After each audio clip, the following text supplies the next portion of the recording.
कामचोर बहू। कांता बहन की 2 बहुएं थीं, बड़ी कल्पना और छोटी प्रिया। कल्पना का जैसा नाम वैसा ही काम। सारा दिन कल्पनाओं में रहती, ना कोई काम करती ना कोई धाम। अरे कल्पना बहू, जरा अच्छी सी चटनी पीस दे, आज कुछ मजेदार खाने का मन है। पेट में जलन हो जाएगी माँ जी बुढ़ापे में, और वैसे भी मेरा काम करने का वक्त शाम का है, अब प्रिया को ही बोल दो। इतना कहकर कल्पना वहां से चली जाती है। कांता कल्पना के ऐसे रवैये से काफी परेशान रहती हैं।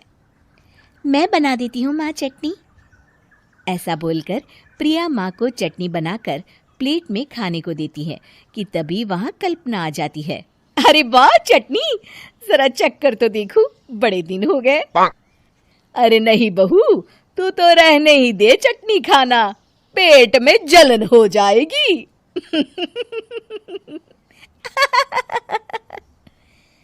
इतना कहकर कांता और प्रिया दोनों हंसने लगते हैं। कल्पना सारा दिन या तो मोबाइल में यूट्यूब देखती या फिर सोती रहती। उसका कमरा भी बिखरा और गंदा रहता। एक दिन कल्पना का पति अशोक उससे कहता है, अरे कल्पना, जानवर भी उस जगह को साफ कर लेता है जहां वो बैठता है, तुम तो इंसान हो, कैसे इतने गंदे कमरे में रह लेती हो? देखो सारा सामान यहाँ वहां बिखरा पड़ा है। ज्यादा अपनी माँ का बोल ना बोलो। हाँ, कमरा तुम्हारा भी तो है, गंदा लग रहा है तो साफ कर लो। पता नहीं तुम्हारे साथ मैं कैसे जिंदगी बिताऊंगा। इतना कहकर अशोक वहां से चला जाता है। कल्पना बस खाना खाने कमरे से बाहर आती और फिर से कमरे में चली जाती। इससे कांता बहन काफी परेशान रहती। एक दिन प्रिया कांता से कहती है, माँ, मैं सारा दिन काम करके थक जाती हूँ, आप कल्पना दीदी से कहिए ना कि सुबह और शाम का काम बांट ले। मैं तो अब सिर्फ एक वक्त का ही काम करूँगी। हाँ। अरे तू वो भी ना करना, एक बहू तो कामचोर थी ही, दूसरी भी आ गई काम ना करने के बहाने लेकर। तभी वहां प्रिया का पति रमेश आ जाता है। माँ, मैं देख रहा हूँ भाभी कोई काम नहीं करती, प्रिया सारा दिन घर और रसोई का काम करती है, अब कुछ करो ना माँ। कांता मन में कुछ सोचती है और कल्पना के पास जाती है। कल्पना फोन पर मेकअप करना देख रही होती है। कल्पना, तुम सारा दिन बस मोबाइल देखती हो, घर का कोई काम भी कर लिया करो। प्रिया सारा दिन काम करके थक जाती है। आज से मैंने फैसला किया है, एक वक्त का काम तुम करोगी, सुबह का खाना तुम बनाओगी और रात का प्रिया। आप लोगों ने काम को हवा बना रखा है। अरे पता नहीं थोड़ा सा ज्यादा काम करने में आप लोग घबरा क्यों जाते हैं। और हाँ, बहुत ज्यादा प्रिया की तारीफ मत करिए मेरे सामने, बड़ी बहू तो मैं ही रहूंगी। मैं कुछ नहीं जानती, कल सुबह मुझे वक्त से खाना चाहिए, रसोई में आ जाना, वरना कल से तुझे खाना नहीं मिलेगा। अगली सुबह कल्पना रसोई में नहीं आती है। वो देर से सोकर उठती है और बाहर आकर कहती है, अरे भूख लगी है, आज खाने में क्या है? इतनी देर हो गई, आज किसी ने मुझे उठाया भी नहीं, पता नहीं कहाँ है सब। कल्पना को घर में कोई नहीं दिखता। वो रसोई की तरफ जाती है जहां बड़ा सा ताला लगा होता है।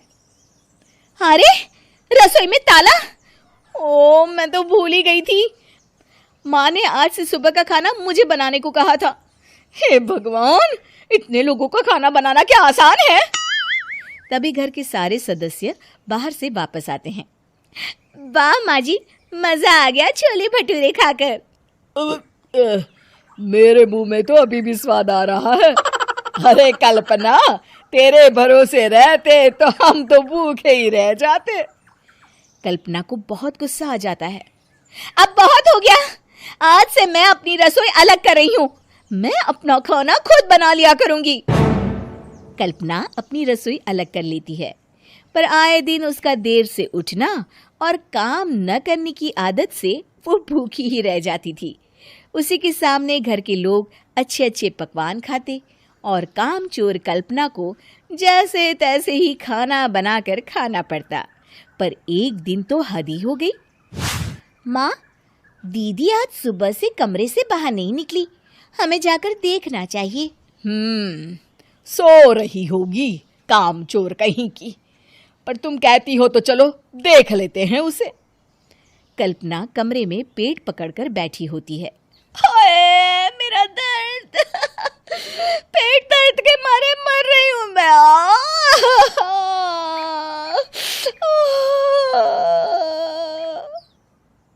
अरे दीदी, क्या हुआ? पेट में दर्द क्यों हो रहा है? डॉक्टर को दिखाया आपने? माँ, कल्पना खड़ी होती है और माँ जी के पास आती है। मुझे माफ कर दीजिए, अब से मैं सारे काम में मदद करूंगी, कभी आलस और काम चोरी नहीं करूंगी। हाँ, वो तो ठीक है, लेकिन अचानक क्या हो गया जो तू काम करने को तैयार हो गई? कामचोर कल्पना। माँ, लगातार बासी और उल्टा पुल्टा खाना खाने के कारण मेरे पेट में इन्फेक्शन हो गया है। काम न करना पड़े इसलिए मैं 2 दिन का खाना एक दिन ही बना लेती थी।